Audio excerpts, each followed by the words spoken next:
Hi, everybody. Thanks so much for joining us today.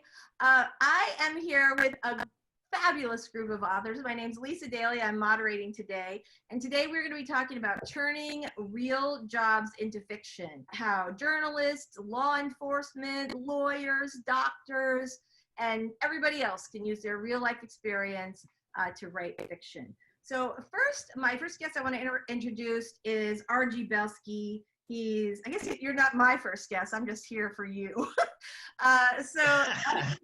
G Belski is a longtime journalist who's worked as a top editor for the New York Post, New York Daily News, Star Magazine. He's written 14 mystery novels, including his latest, The Last Scoop, which just came out in his series about TV newswoman Claire Carlson.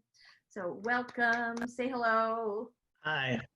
And I'll just add in my bio, you left out probably the most impressive one was NBC News, and it also, of course, relates to my character, who's a TV newswoman. But yeah, I just took the path of the easiest way to go, and I've been in the media all my life. So when I started writing fiction, I was like, well, I'll just take all this knowledge and write. I don't have to do any research. And I think there's a lot of advantage to doing that, writing about something you do in your real life, because obviously you bring an insider's knowledge. Nobody can say that you don't know what you're talking about.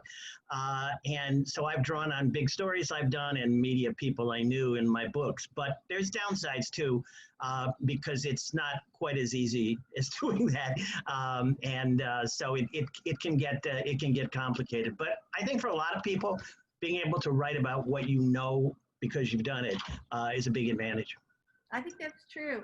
So John Dobbyn, you are the author of 6 books, legal thriller series featuring defense trial attorneys Michael Knight and Lex Devlin. The last novel in your series is High Stakes. So here's a question. Can a non-lawyer write a legal thriller? Hi, Lisa, and welcome to our panel. It's a distinguished panel. It's an honor to be with all you good people. And that's a very good question. I was on a panel at one of the previous Thriller Fests in which that was the subject. Can a non-lawyer write a legal thriller? And I can remember at the time that I think I was the only one on the panel who came to the conclusion, probably the politically incorrect conclusion, no, I don't think so. I don't think so. And the reason I say that is this. I think Dick had it absolutely right. You tend to write about what you know, and you don't write about what you don't know. Before I lay down any rules, let me suggest that after 25 years, I've come to one conclusion, that there is really only one rule that is absolutely unbreakable in writing fiction, and that one rule is there are no rules. As long as you do it well, you can do anything that you want. Every rule that I've ever heard of has been broken by good authors. The problem that I have with a non-lawyer writing a legal thriller is that you find when you're in practice, and I'm sure that the lawyers on the panel and Tammy, the doctor in her field, realize that when you talk to other people in the field, there's a pattern, there's a patter, there's a rhythm to the way you speak to each other. There's a choice of words that you use when you talk to each other that you would only know if you'd actually been in that situation, and probably been in that situation for some years. The most perfect example of it, I heard when Doug Lyle, who's also an Ocean View author now. Doug is a physician, I believe he's a cardiologist. Doug, I remember, was saying that when he picked up a book recently, it was written by somebody who didn't specify whether it was a doctor or not. And part of the dialogue was this. One doctor said to another, "What did he die of?" And the other doctor said, "He died of a myocardial infarct." And the other doctor said, "I see." And now that sounds perfectly logical to me. But if I'm a doctor reading that, which Doug was, he said, instantly I knew that this was not written by a doctor. No doctor would ever say that to another doctor. Why? They would have said he died of an MI. Right. What happens when that happens? It's a minor point, it's a minor mistake, and it's a who cares, partially. But if you spot a glitch like that, then part of the trust leaves, and part of the, gee, whatever the author says, I'm inclined to believe, part of that disappears. And I think that takes away from the ability of the author to really grab and hold the reader. I think that's true. So, David Putnam, you were in law enforcement for 30 some years, right? Right. You are the crime fighter, term crime writer. Bruno Johnson series, which I love. The Heartless is the latest. And so here's what I want to know. I'm rambling. I'm sorry. I love your work. My mother, as you know, is like a major fan of your books.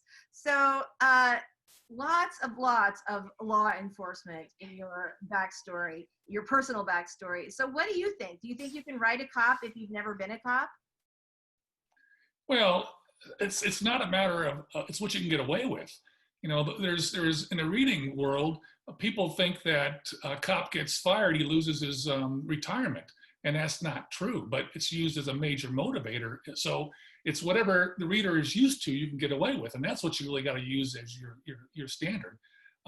If you're worried about alienating attorneys, readers, then you're talking to a smaller wedge of your reading public.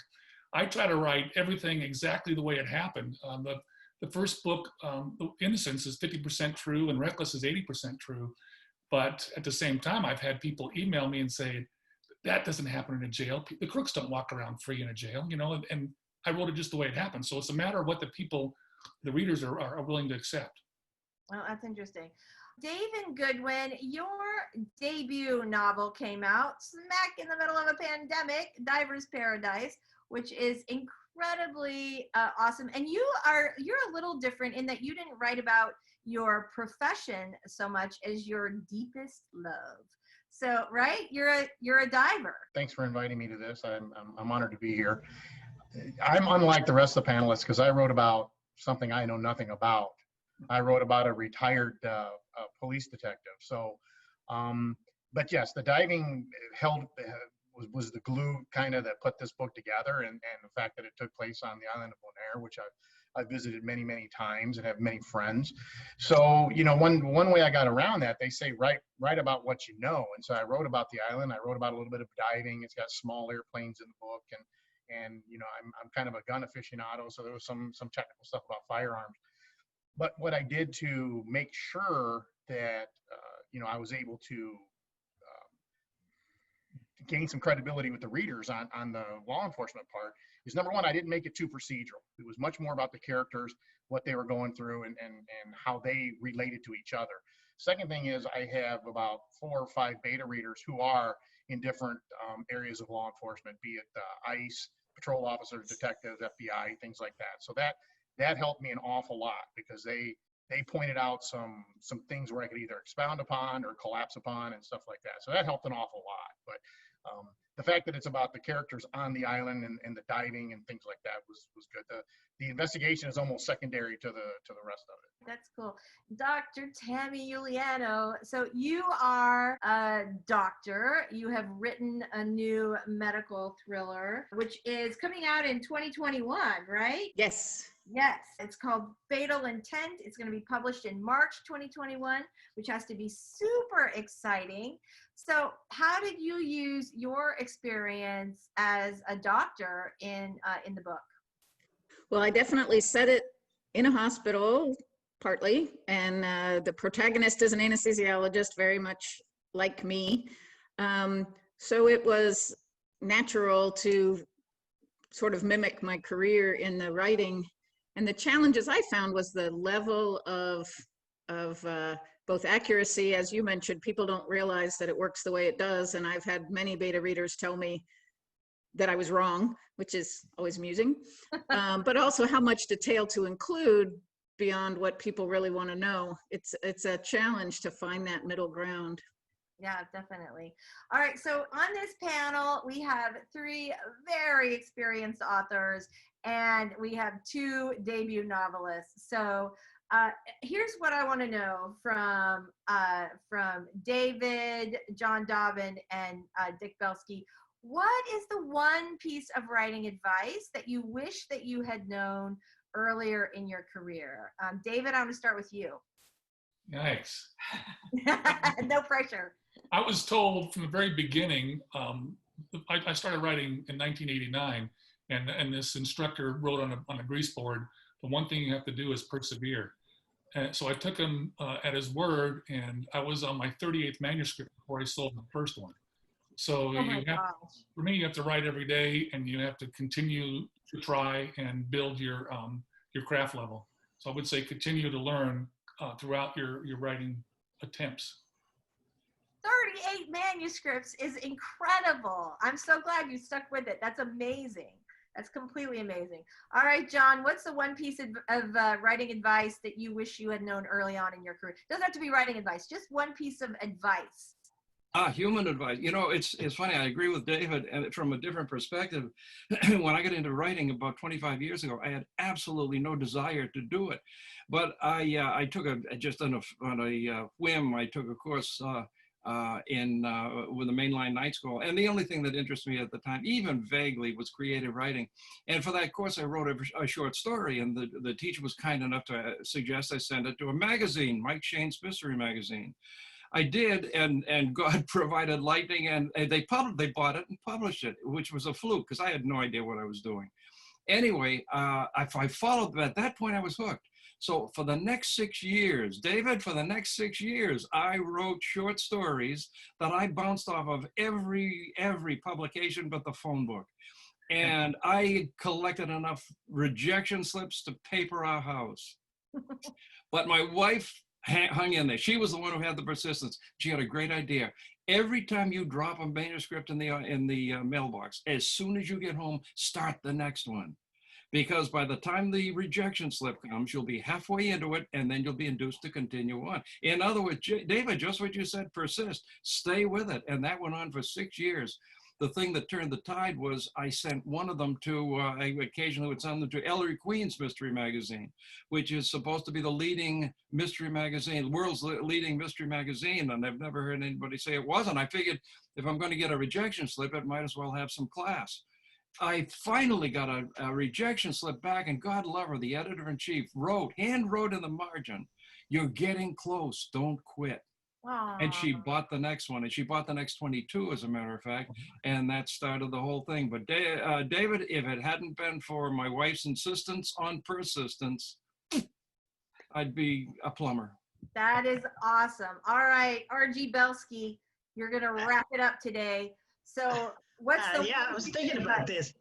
Well, I think that, to me, the one thing that I've learned, and it took me a while to accept this, is basically not to listen to any rules anybody tells you. Whatever you hear, you kind of got to just ignore and write what you want and keep writing.